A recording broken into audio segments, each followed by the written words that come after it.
Wi-Fi 7 on an AM5 motherboard sounds simple, until you realize two boards can both say Wi-Fi 7 on the box, but one gives you better USB, better storage, faster LAN, and a cleaner upgrade path, while the other is just using Wi-Fi 7 to look newer than it really is. So after extensive research, I picked the best boards that make sense for the PC you're actually building.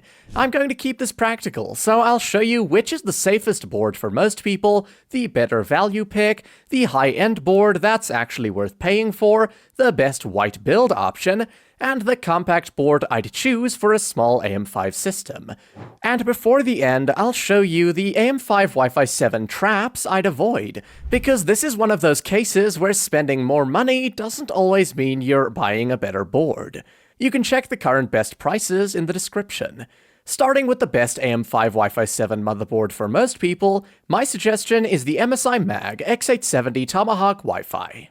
This is not the most extreme board here, and that's exactly why it works. It gives you the modern AM5 features most people actually care about: X870, Wi-Fi 7, 5GB LAN, USB 40 gigabits per second, PCIe 5.0 for the graphics slot, and a strong M2 layout without pushing you into expensive X870E territory. That makes it a very safe match for a Ryzen 7 X3D gaming build, a strong Ryzen 9 mixed-use build, or a PC you want to keep for several years. The reason I like it as the default pick is that it doesn't feel like a board where one important feature is obviously missing. You're not stuck with slow wired networking, you're not giving up USB 4 class connectivity, and you're not limited to just one fast Gen 5 SSD slot.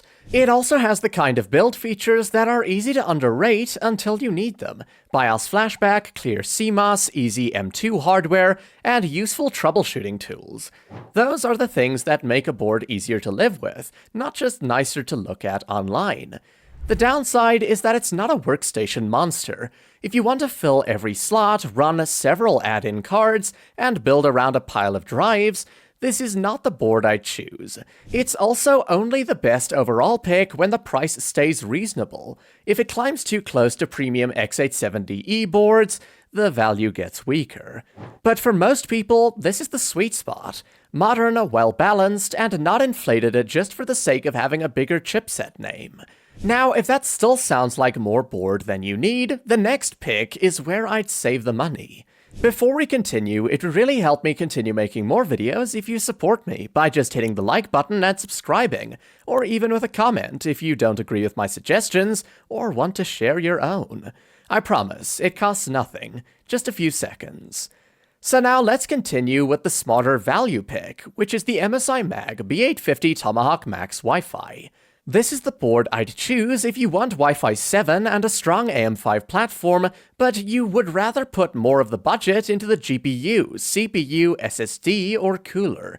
You still get the important stuff for a modern gaming build: Wi-Fi 7, 5GB LAN, PCIe 5.0 support, and multiple M2 slots, including fast Gen 5 storage support. For a 1 GPU gaming PC with a couple of NVMe drives, that's already more than enough. The main thing you give up compared with the X870 Tomahawk is USB 4. And that's the decision point. If you use fast external SSDs, docks, capture gear, or you just want the better long-term external connectivity, get the X870 Tomahawk.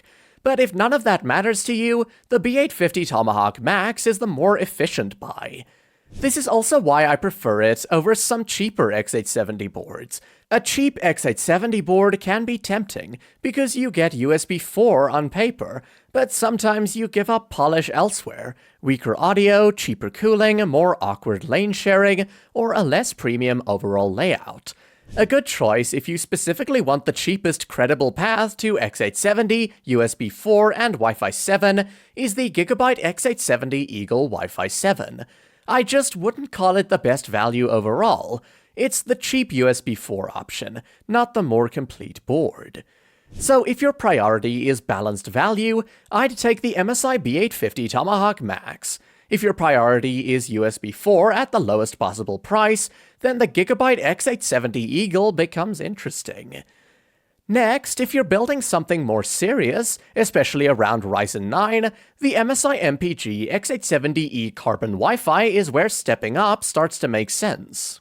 This is the premium pick, because it feels high-end without becoming ridiculous. It gives you x870E, Wi-Fi 7, USB 40 gigabits per second, strong power delivery, multiple high-speed M2 slots, and one feature that actually separates it from a lot of expensive boards: dual-wired networking, with both 5GB and 2.5GB LAN.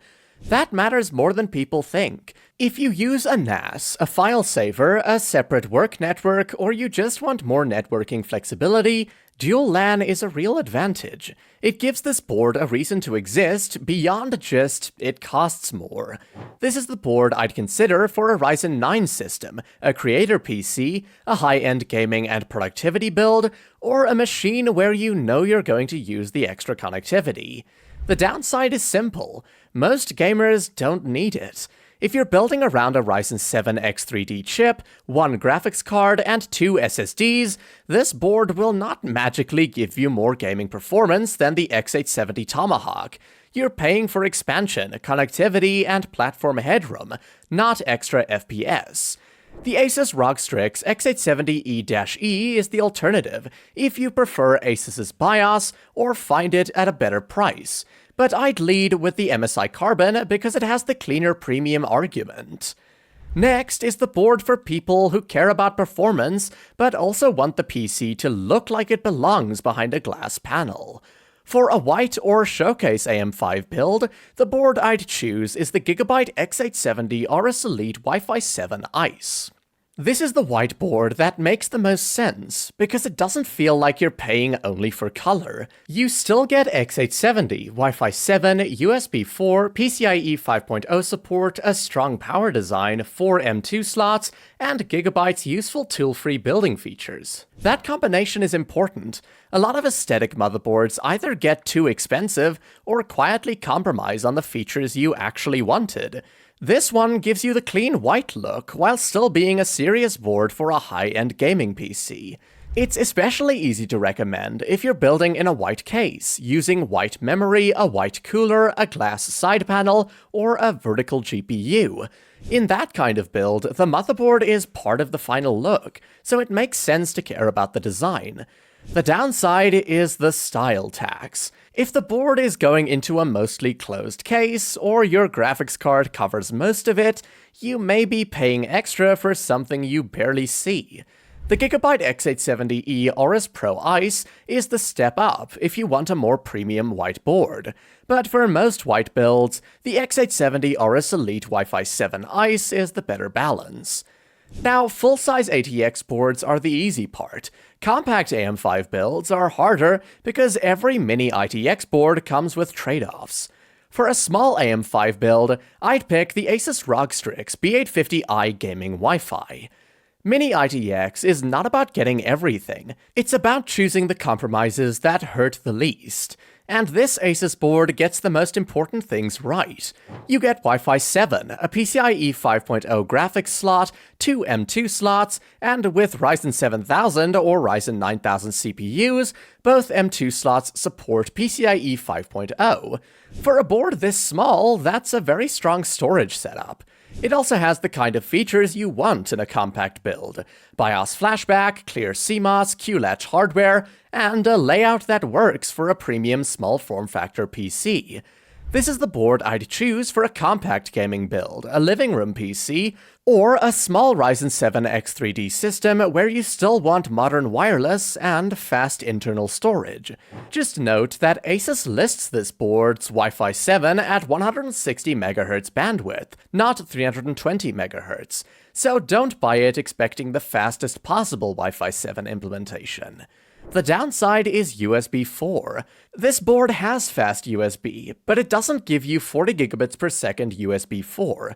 If that matters, the ASUS ROG Strix X870i Gaming Wi-Fi is the USB 4 upgrade. But because the X870i usually costs a lot more, I would only step up if USB 4 is something you actually need. And that brings us to the part that probably saves people the most money. Firstly, do not buy a board just because it supports Wi-Fi 7. It's useful if you have a Wi-Fi 7 router, the right Windows support, and a good wireless environment, but Wi-Fi 7 doesn't fix a bad board. Second, don't overpay for x870E if your build is just a gaming PC. A Ryzen 7 X3D chip doesn't need a huge flagship motherboard to perform well. Third, check the real Wi-Fi 7 implementation. Some boards support wider 320MHz channels, while other models, including some compact or lower-tier Wi-Fi 7 boards, may be limited to 160MHz. That will not matter to everyone, but it matters if wireless speed is the reason you're upgrading. Fourth, check lane sharing before you buy if you plan to fill every M2 slot. Some boards disable ports or reduce bandwidth depending on what you install. And finally, I would be careful with ASRock AM5 boards right now if you're building around a Ryzen 7 9800X3D.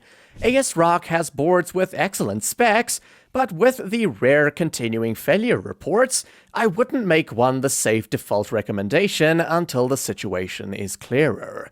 To sum it up, for most people, get the MSI Mag X870 Tomahawk Wi-Fi. It has the best balance of modern AM5 features, Wi-Fi 7, USB 4, 5GB LAN, storage, and price. For value, get the MSI Mag B850 Tomahawk Max Wi-Fi. It skips USB 4, but it gives most gaming builds what they actually need. For a high-end Ryzen 9 build, get the MSI MPG X870E Carbon Wi-Fi. For a white showcase PC, get the Gigabyte X870 AORUS Elite Wi-Fi 7 Ice. For a compact build, get the ASUS ROG Strix B850i Gaming Wi-Fi unless you specifically need USB 4. Then look at the ASUS X870i. And because prices on AM5 boards move around a lot, I'll leave the links for the current best prices in the description. If this helped you avoid buying the wrong Wi-Fi 7 motherboard, hit like or hype so more builders see it before they waste money.